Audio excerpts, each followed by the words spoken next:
Hello, viewers. This is Robert Grady Hennick of Bird Cult Events, located at birdcult.sports.blog. And today we're just going to show you how to set up some tournaments on Smash GG and Challenge. I would strongly recommend using Challenge for your small events such as your weeklies or your club meetings, since it's a lot easier to add people to bracket quickly and change seating quickly. Smash GG, on the other hand, is much better for large events since it offers pre-registration, multi-game support, Twitch TV integration, and many more useful widgets. Alright, now let's actually jump into the bracket creation. We're going to start with Challenge. So when you sign in and you first make your account, you'll be greeted by this Your Tournaments page. It will not have any tournaments if you have not hosted any. So let's just go click here, Create a Tournament, in the top right corner. Tournament name, let's just do Test XXX. And the URL, we'll just leave it random since it doesn't matter. There are a few things to note on Challenge that are mildly annoying. You do have to enter what game you're playing. Let's just choose Super Smash Bros. Melee. You can choose what type of tournament. Most of the time, you're going to do a single stage tournament for Challenge. This is because generally, if an event is going to reach the size where you would need pools into bracket, I would recommend using Smash.gg. Also, you can change the format here. Double elimination is what is generally used for most competitive video game tournaments. Here's just some pre-registration stuff that was actually added fairly recently by Challenge in an attempt to catch up with Smash.gg, but it doesn't have PayPal integration or things like that Smash GG offers, so this would all be done manually. Something else that's a bit annoying is that you do have to mark the start time on Challenge. Usually if you're starting it right away or you don't know when, just mark as tentative and it'll let you create the whole thing right away. This is just some fun community building stuff you can do, but once again, I don't really recommend using Challenge for events that would facilitate this type of participation. Alright, moving on, save and continue, and then you're faced with this, which is just your empty bracket. So you go to participants, let's just add a bunch of people, shall we? You can either add names one at a time, be like Bratty, Not Money, or you can like add names in bulk, which is a very useful tool, especially if you're trying to get a lot of people signed up at once. Say Tommy, Matt, James, and then bulk add, and boom, everyone is in the bracket. If you need to change seating, it's incredibly easy. You can just like drag and drop.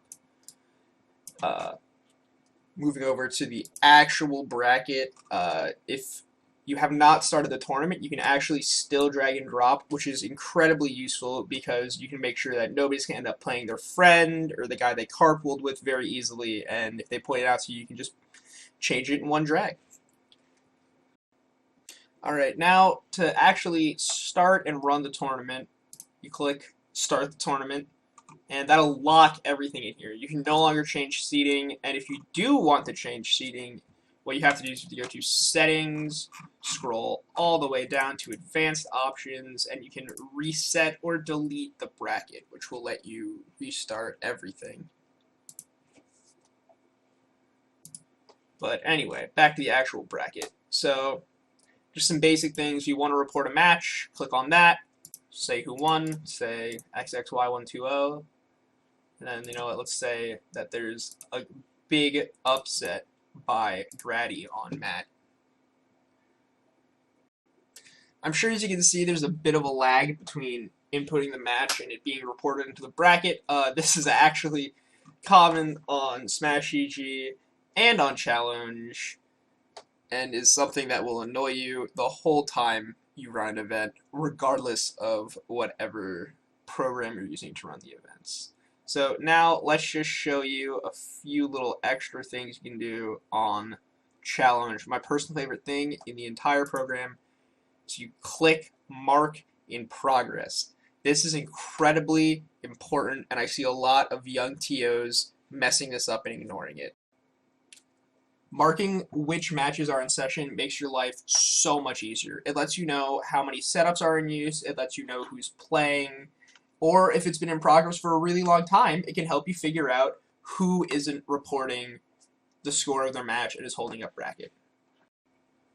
Overall, it's just an incredibly useful tool for you that is really just grossly overlooked.